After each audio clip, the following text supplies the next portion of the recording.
So here we have New Zealand Flax, Phormium tenax. It comes in various different species, different colours. I'm going to just use the dark green one as I have a lot of this in my garden.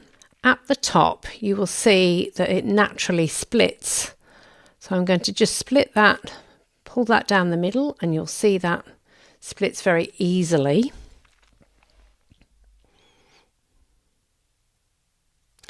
As you get to the bottom, often as you peel it, you'll find that there's quite a bit of dirt in that crease there.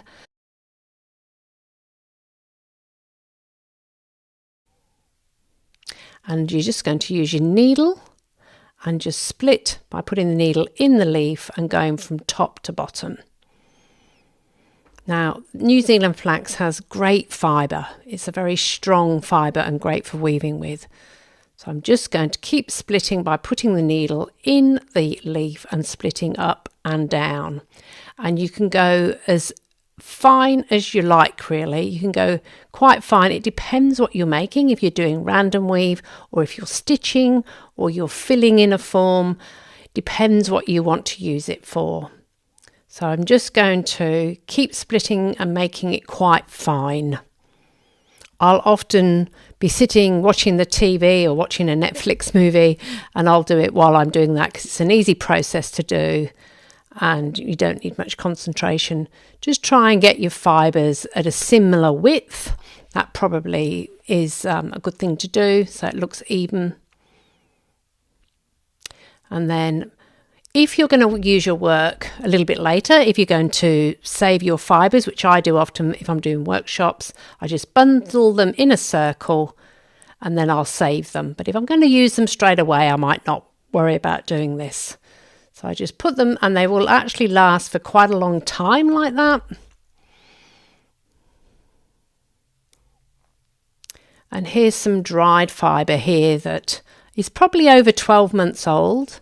And you can see the colours changed. It's still very strong. If I've kept it nice and dry, it will be good to go. So here now we have some lamandra fibre, mat rush, and this is a little bit different. It's quite fine, it's very strong, and it tends to curl very quickly. So I've only picked this a couple of hours ago and it started to curl, which is fine. It's just its characteristic. So I start to split it with the needle again, similar to the New Zealand flax. Just put my needle in and go from top to bottom and creating a bundle of fibres. Again, you can do this quite finely and just keep going. With lamandra, I often just go and pick it from the garden as I've got a lot there and I can just pick it when I want to use it. I tend not to dry this because I've got access to it, and I tend to use it for random weave. Sometimes I use it for stitching and filling. So that's why I kind of leave it flat, but if you're going to save it for a later date, then yes, you can bundle it into circles and save and re-moisten when you're ready to use it.